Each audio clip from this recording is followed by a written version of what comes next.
he's throwing things like a ball, and he's trying to penetrate. And he does it over and over and over. And eventually, if you get into it, if your mind's not aligned with the Word of God, he's going to penetrate through. You're going to give up, and he's going to establish. If you let him, if you give way to, if you make that thought, imagination, turn it into an image, then he's going to establish a stronghold in your life. Okay, there's only one way to tear it from that stronghold. So how does he do that? Besides what we talked about, there's four weapons. Okay, 4 weapons that he uses. That's lying, accusations, deception, and temptation. Lying, accusation, deception, and temptation. That's it. Four ways. Now there's some other things that, that maybe apply to that, but 4 ways. Lying, accusation, deception, and temptation. Okay, it's all in the thought and influence. Okay? So what is lying? If we look at John, let's look at lying. John 8:44. What we're going to do is see what Satan's mode of operation is. Okay? We know it's lying, accusation, deception, temptation. Now let's look at the Word and see for ourselves.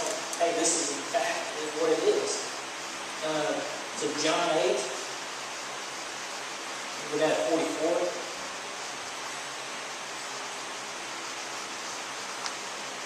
It says, "You are of your father the devil, and the desires of your father you want to do. He was a murderer from the beginning and does not stand in the truth, because there is no truth in him. When he speaks a lie, he speaks from his own resources, for he is a liar and the father of it." So he is the father of lies. Accusations. You want to turn to Revelation 12:10. See what it says about accusation.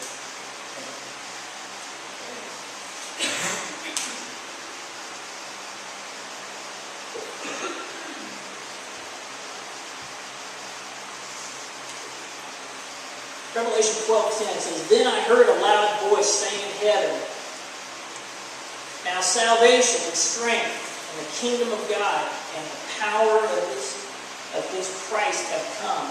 For the accuser of our brethren who accused them before our God day and night has been cast down." So he's defeated. He's been cast down. He's the accuser. So he throws accusations at you all day long until you wear down and invite him in. Unless you renew your mind to the Word of God. Okay. Next thing is deception. Revelations 28. Revelations chapter 20, verse 8.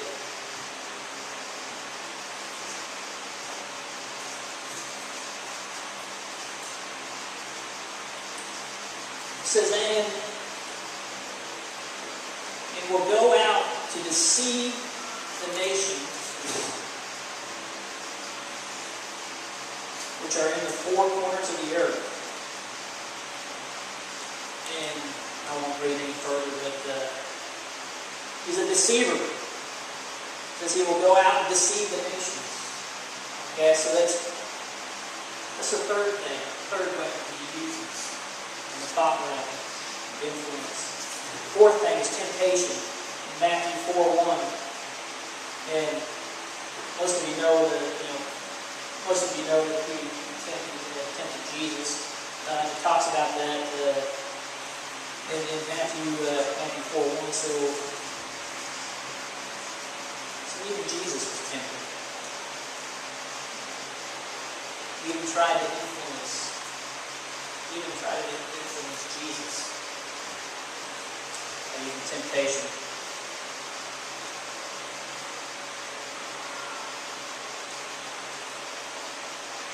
is that Jesus was led up by the Spirit into the wilderness to be tempted by the devil. And then it goes on and he talks about the ways that he was tempted. Okay, what I want you guys to see here is that you've got authority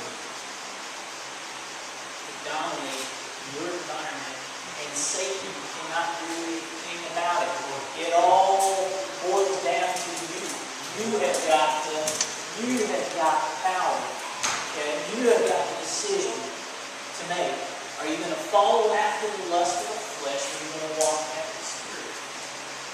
It's your choice. And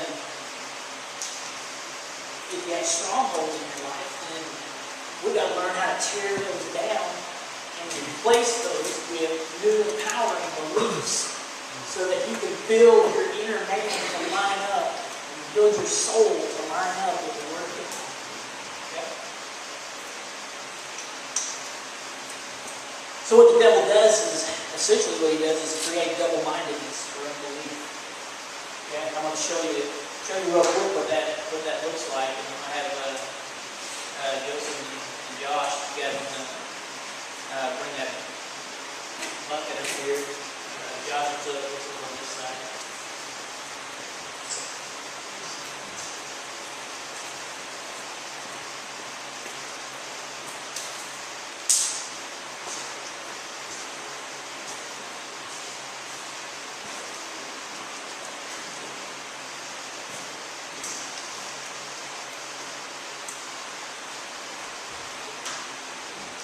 Okay, and you guys stay up here. Okay, what I want you to do, we're going to have Josh, we'll call you unbelief. Okay, and this is unbelief.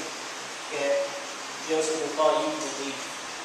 All right, and this stuff here, this is obstacles in your life, something that you're trying to break through, to tear down. It's a hard to move obstacle in your life. Okay. Now, unbelief and belief, you take hold of the two sides and pull on it with equal strength. Go ahead and do that. Pull on it with equal strength. Okay. Are you starting to get what I'm saying here? What is happening is you got belief or unbelief, you got belief pulling on the obstacles that you're trying to change in your life, and you're getting over it. Okay? The reason is because you've got belief, but you've also got unbelief in your mind. Okay? And just stay for just a second. You can sit down. So if we look at Mark 9, 17 to 24.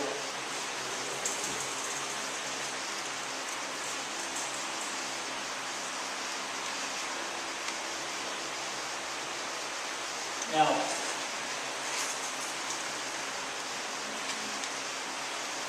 just to kind of give you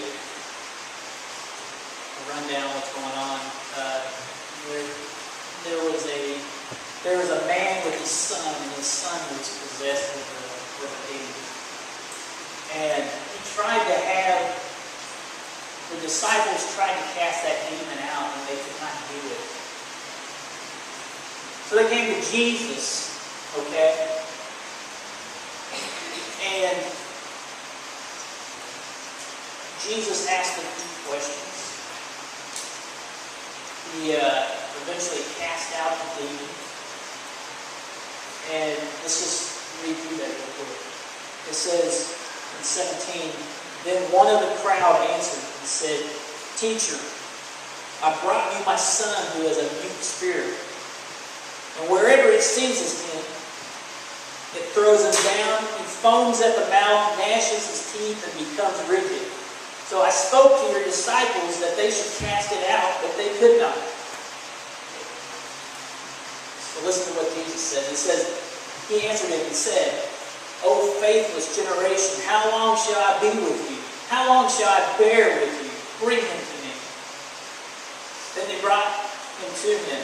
And when he saw him, immediately the spirit convulsed him, and he fell on the ground and wallowed, foaming at the mouth. So he asked his father, how long has this been happening to you?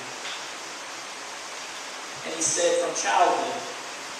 And often he has thrown him both into the fire and into the water to destroy him. But if you can do anything, have compassion on us and help us. Check out what Jesus says. He throws it right back at him. He says, Jesus said to him, if you can believe, all things are possible with him who believes. He didn't say might believe or believe with doubt or unbelief. He said if you believe, then all things are possible. And then immediately the father of the child cried out and said with tears, Lord, I believe, help my unbelief. And when Jesus saw that, the people came running together. He rebuked the unclean spirit, saying to it, deaf and dumb spirit, I command you, come out of them and enter him no more. So looking back at the Father, he's saying, I believe, help my unbelief. Jesus says to believe only. There's no doubt, no unbelief. Believe. Believe only. In Matthew 17:20, let's take a look at that real quick.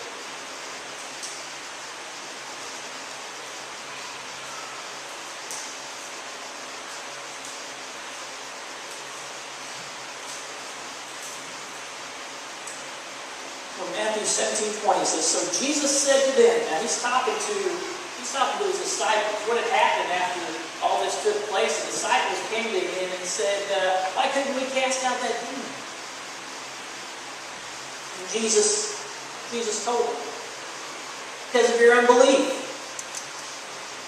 For assuredly I say to you, if you have faith as a mustard seed, you will say to this mountain, move from here to there, and it will move, and nothing will be impossible for you. But he's telling his disciples, they cannot cast that demon out. Even though they can give them authority, they cannot cast it out because they have unbelief. You've got to have belief without unbelief. Okay? So if you got belief here and unbelief, the only way to get this thing to move is to get rid of the unbelief. Right? This ain't going to move if they're pulling in both directions. The only way it's going to move is if we get rid of the unbelief and we have belief only. It's going to be completely solid and eliminated. Okay. Good.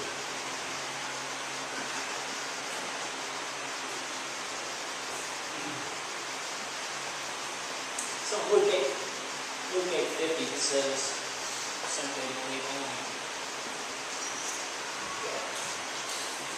See, the will of God for your life, like I've been saying, is living abundance. John 10:10. You know, Jesus said He's come so that you could have life and have it abundantly, to the full, to the overflows.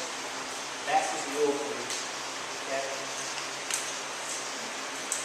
So why aren't we living in abundance? Besides the unbelief, and if I can describe it another way, it's like your heart is not aligned. Okay? It's out of alignment. It's kind of like a car. You know, you've driven a car that's out of alignment. It's going to pull to one side or the other. It's going to look at it. If you're out of alignment, it's going to go to one side. It's exactly like your heart. Okay? If you've got unbelief in your heart, then you're out of alignment. And you're getting pulled in one direction. And that direction is the carnal mind, the carnal thinking. Okay?